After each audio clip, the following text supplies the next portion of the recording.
pristen način prikazati, kako se je nekoč na Pohorju živelo. Če pogledamo na Pohorje, vidimo, da je prvo, kar pogledamo, gor gozd, ne. In to je bila prva dejavnost, s katerim so se na Pohorju začeli ukvarjati.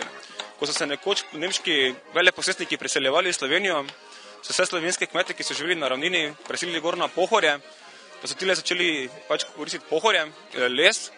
Koliko ste se pa vi pripravljali, koliko časa recimo? Ja, je bil kakšen mesec, nažalost več ni šlo, ne.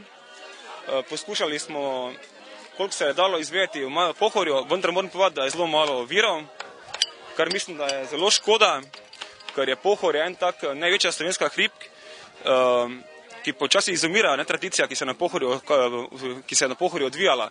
Če pogledate tukaj, recimo vidite gospoda, ki izdeluje cokle, to je obrt, ki je na Pohorju praktično izumrla. Ne samo na Pohorju, ampak v celotni Sloveniji.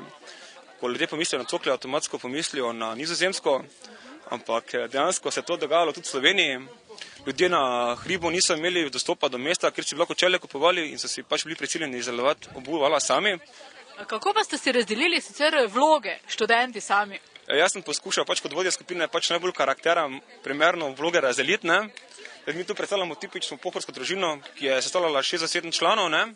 Jaz sem oče družine, Dejan Željkovič je moj oče, dedek stari, potem imam 2 sina, mlajšega in starejšega, ki tu prikazujeta pravih holtrarska opravila, sekanje drv.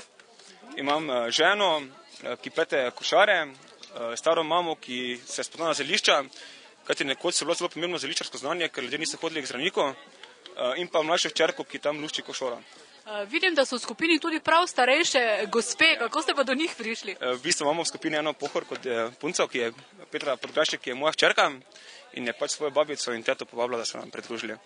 In na naši domačiji smo jaz, ki predstavljam mamo, potem to je Janja, ki je v bistvu naš pastirček, potem pa so tu naše 3 sirarke, ki prikazujejo izdelavo sira.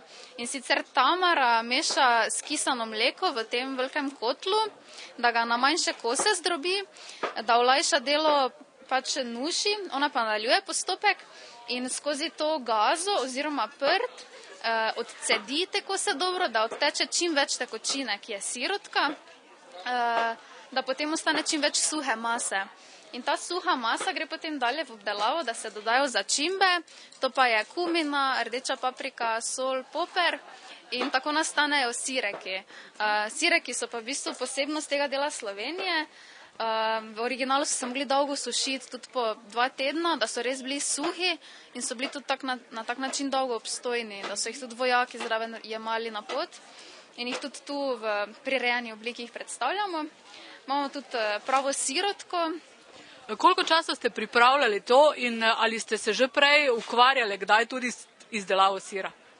Ne, prej se še nikoli nismo s tem ukvarjali, tako da to je bilo za nas novo, smo mogli dosti informacij pridobiti iz vseh koncev, dosti smo iskali pri teh ljudeh, ki kaj se spoznajo na to.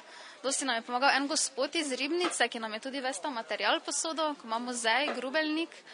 Pa tako dosti v bistvu iz ustnega izročila. Kot vidite, moški del tukaj predstavljamo v bistvu malo trše delo družine. Kot vidite, žganje kuhamo, drve sekamo. Kot vidite, pa ženski del pa upravlja bolj gospodinska dela.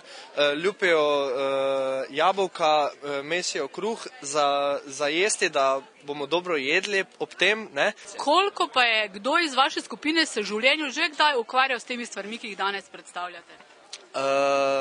Mogoče sam doben, ampak v bistvu pa kak dedek je že pokazal, kak se kaj dela, ne. V bistvu tako smo tudi mi to zvedli, ne, preko verbalnega komuniciranja. Je bilo težko zbrati ves potreben material?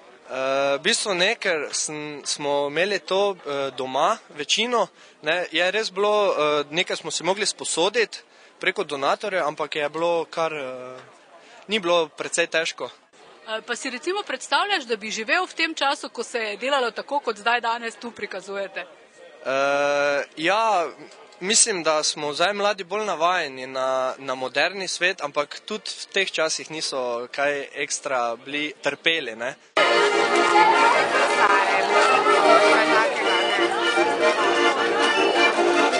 Mi smo v bistvu raziskovali obrt glažutarstva, ki je v bistvu bila zelo razvita na samem Mariborskem Pohorju in pa tudi na ostalem Pohorju. Delovalo je na samem Pohorju 15 lažutarn, največja je bila v Rušah, najdlje je obratovala v Josip dolu. Kot vidite pa tukaj na naši stojnici imamo tudi maketo peči, potem tudi tukaj Vanja pripravlja pepeliko, to je snov, s katero so v bistvu zmanjšali tališče kremena. To je bil kremen, torej je bila snov, s katero so izdelovali steklo. Delali so v bistvu vsi, otroci, ženske in pa seveda tudi moški. Ženske so bolj kot ne pripravljale pepeliko, potem zavijale steklo in pa tudi potem risali so na steklo, torej so tudi sami to okraševali. Moški so bolj kot ne pihale v steklo. So pa delali večinoma vse po naročilih v Italijo, Nemčijo, Češko. So se pa prav iz teh, torej ti steklarski mojstri so pa prav učili iz možeh iz Italije. To se pravi, da ste vi ena tistih skupin, ki ste imeli pravzaprav največ materijala na razpolago, odkot ste lahko črpali.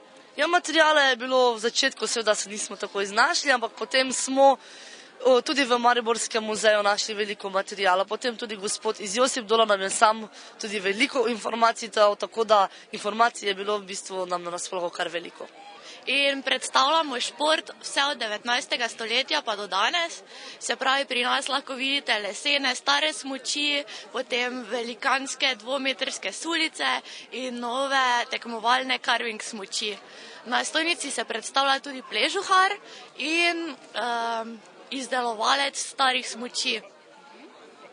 Poleg tega pa vidim po oblačilih tudi, da ste oblečeni v volnene stvari, ne? Ja. Volnene stvari so nosili v starih časih, stari pležuhari in stari skierji. Kako ste prišli do vseh teh, bom rekla, oblačil, do podatkov pravzaprav?